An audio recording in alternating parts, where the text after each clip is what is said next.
Something else that's new here inside Illustrator CS4 is the application bar, which I see running right across the top of the Illustrator interface. Now, on the Windows side, we have the menus as a part of the application bar. On the Mac side, the menus are at the very, very top of your screen. They are not a part of the application bar. And the application bar is something we're seeing inside all of the CS4 products.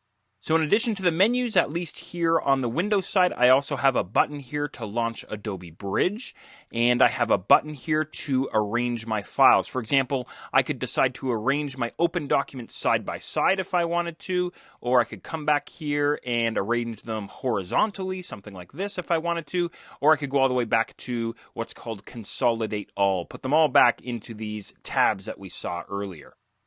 Towards the right side of the application bar, I also have a workspace drop-down menu, so I can quickly change Illustrator's workspace if I wanted to. So, for example, I could choose Like InDesign, and that's going to rearrange Illustrator's interface. You can see the palettes on the right-hand side, they spring to life. We haven't really talked about the palettes yet. We'll get to them in just a moment. Or I could pull down this drop-down menu at the top here, and I could say painting, for example, and that would rearrange things in a slightly different way. I'm going to go back to essentials here, though. There we are. I also have my search field here up at the top. Now, how about those palettes sitting over on the right-hand side? Well, Illustrator is loaded full of palettes. I'm going to click on this little gray bar right at the very top there.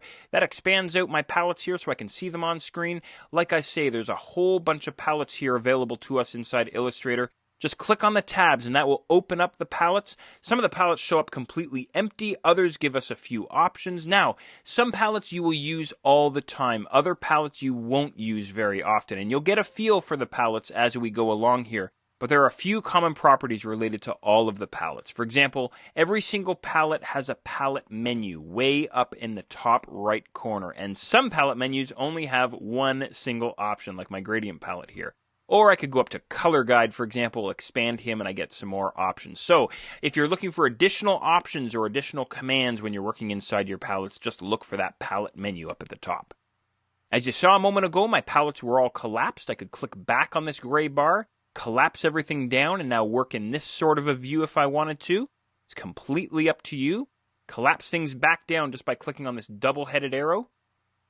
That's how it works.